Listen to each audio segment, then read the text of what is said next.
여러분 안녕하십니까? 말씀으로 하루를 여는 천수답의 새벽 묵상, 오늘은 시편 36편을 화인맞은 양심이라는 제목으로 묵상합니다. 사람의 마음이 굳어져서 화인맞은 양심이 되는 길이 본 시편에 잘 나타나 있습니다. 다윗은 영감을 통하여 사람이 어떻게 하나님에게서 멀어져 점점 죄의 길을 가게 되는지 본 시편에서 보여주고 있지요. 본 시편을 묵상하고 몰톤이라는 학자는 인간의 도덕적 타락의 과정을 세 단계로 구분하였습니다. 첫 번째, 양심을 무시하고 있는 죄. 두 번째, 양심의 가책을 받지 않는 죄. 그 다음에 완전히 타락해버린 양심에 오히려 부추김을 받아서 짓는 죄입니다. 36편 1절, 2절, 3절, 4절은 악인의 죄가 그 마음속으로 이르기를 그의 눈에는 하나님을 두려워하는 빛이 없다 하니 그가 스스로 자랑하기를 자기의 죄악은 드러나지 아니하고 미워함을 받지도 아니하리라 하미로다. 그의 입에서 나오는 말은 죄악과 속임이라. 그는 지혜와 선행을 거쳤도다. 그는 그의 침상에서 죄악을 꾀하며 스스로 악한 길에 서고 악을 거절하지 아니하는도다.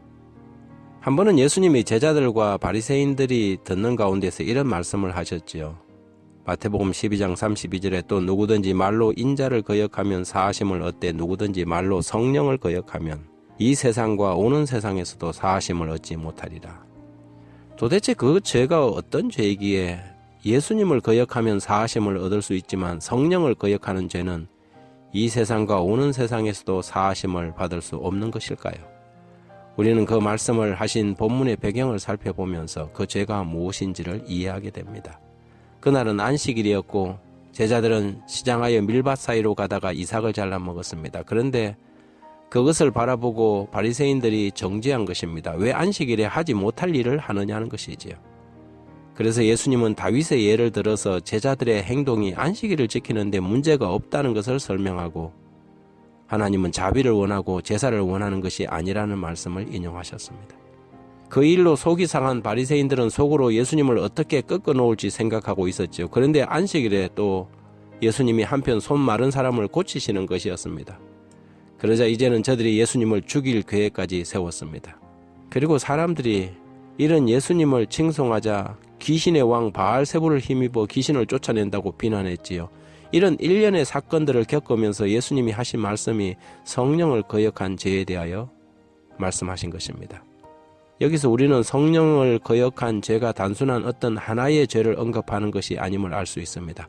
성령을 거역한다는 것은 점진적인 의미를 포함하지요. 시편 기자가 36편에서 악인들의 죄가 어떻게 발전되어 나가는지를 나타내고 있습니다. 1절에는 그의 마음으로 죄를 짓고 3절에서는 더 나아가 그 입으로 죄를 짓고 더 나아가 결국 4절은 행동으로 죄를 짓는다는 것입니다. 언제든지 죄는 마음에 머물러 있지 않습니다. 죄는 방향성을 가지고 있지요. 마음의 죄는 입술의 죄로, 그리고 그 입술의 죄는 손발의 죄로 나아갑니다.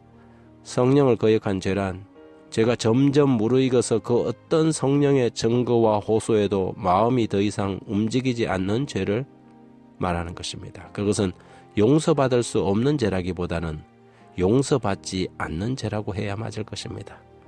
이 세상에서 그 어떤 죄든지 간에 용서받을 수 없는 죄라는 없습니다. 그러나 오직 하나, 성령을 거역한 죄, 양심이 화인을 맞은 죄, 회개하지 않는 죄는 용서받을 길이 없습니다. 그 어떤 성령의 간곡한 호소에도 마음이 움직이지 않기 때문이지요. 바리새인들은 예수님의 행동과 가르침이 더 분명해지고 메시아적 증거가 더 확실해질수록 오히려 그분을 죽일 계획까지 세웠습니다. 진리를 거역하고 나중에는 그분을 귀신의 왕을 힘입어 그런 일을 행한다고 모함했습니다. 바로 이런 것이 성령을 거역한 죄를 짓는 것입니다. 시편 36편 12절에 악을 행하는 자들이 거기서 넘어졌으니 엎드려지고 다시 일어날 수 없으리이다. 하나님 아버지, 저희로 성령을 거역하는 죄로 나가지 않도록 매일 우리의 마음을 말씀의 거울에 비추고 진리의 음성을 듣게 해주십시오. 온 세상에 악인들이 편만하고 죄악이 횡행하여도 마음에 하나님의 율법이 있는 백성으로 진실과 정직한 마음으로 행하게 하시고 죄인의 길에 서지 않게 해주십시오. 그 인자하심으로 주의 백성들을 건지시는 하나님, 저희로 주의 복락의 강물을 마시게 해 주십시오. 예수님 이름으로 기도드립니다.